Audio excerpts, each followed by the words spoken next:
Alright, now in this section we're going to be installing the new front cross member. Basically what this part is for is to allow the control arms to drop another 4 inches. This is what is actually giving the vehicle the lift.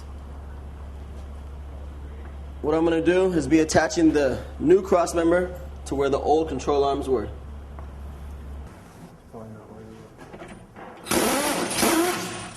Before bringing this cross member and bolting it into the opposite side, you need to remove the factory skid guard because the Skyjacker kit comes with the new custom skid guard.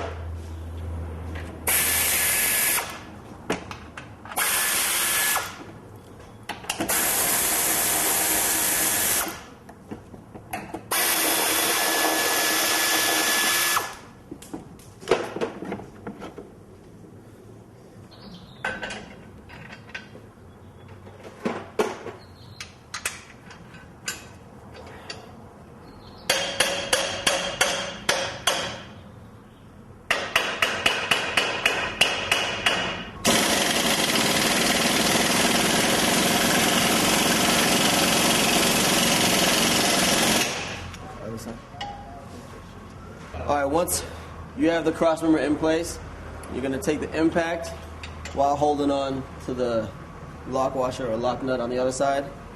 Torque it down, and what you'll notice is you have a cross washer in here.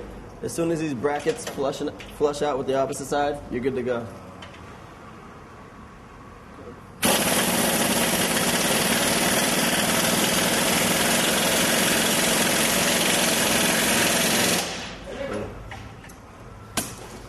Now the front cross member is installed.